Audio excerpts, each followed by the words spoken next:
Hey everyone, I didn't do a lot of studying today.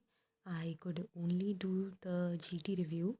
I had promised myself that I would complete the GT review by Tuesday, but this whole week has been a lot of procrastination, and I've got to cut that down immediately in the upcoming week. And I had to finish the GT review today itself because I have a GT planned for Monday, which I should have given on the previous Monday, but I couldn't.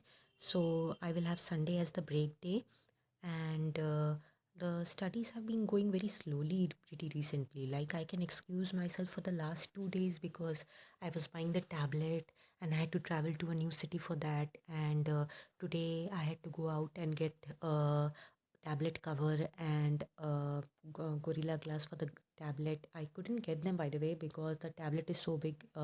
Such kind of folders, such kind of tri-fold covers and Gorilla Glasses aren't really available in my area, so I ordered them.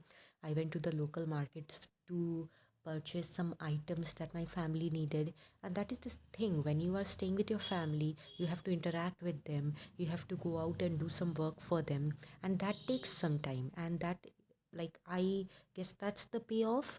But I wouldn't have survived. Some people study by taking up PGs or just staying in their college campuses, and that is too lonely for me. I would have a burst of productivity for a week or so, but then I would get so lonely and homesick. I don't think that would work out for me. This is better for me, I guess. So after doing the GT review and noting down the questions, I made the schedule for the next day. I am pretty sure I want to do 40 pages of surgery and 40 pages of ops gynae, finish my psychiatry review, and in whatever time I have left, I will do what extra things I can do. And I have decided I have to study at least 8 hours every day because, like on YOL Pumta, I see my competitors and they are doing 10 hours, 12 hours, even now. I am fearful of doing 10 to 12 hours so early in the game because I know burnout is a very real thing and that will hit me. Like after August, I couldn't really start my preparation because in June, July, and August, I had been studying so much for three separate exams: the INI, the UPSC CMS, and the uh, NEET PG exam, that I was totally burnt out by then. And I have to go slowly in the beginning. And then, because I know in the last 2 months, I have to ramp it up. And for that, like, going slow is one thing, but just, losing your pace at all. Like, I had decided that I would complete my syllabus by 31st December, and then I postponed it to 10th January. And with the few days in middle that I spent lazing around, I don't know whether I'll be able to complete on 10th January also. So yeah, that is a bit concerning for me. So we have to set a study schedule for every day. That is, I will complete uh, the set portion that I have set for myself, and I will study 8 hours every day. If I divide it 4 hours in the morning, 4 hours in the evening, it is not that much actually.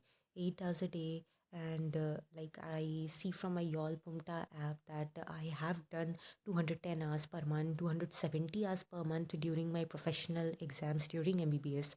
And like, if you do a consistent 8 hours per day, it is very easy to hit 240 hours per month. And like, that is also very sustainable in like, if you compare it with doing 10 hours one day and suddenly 2 hours the next day. So I will be aiming to do that for my schedule.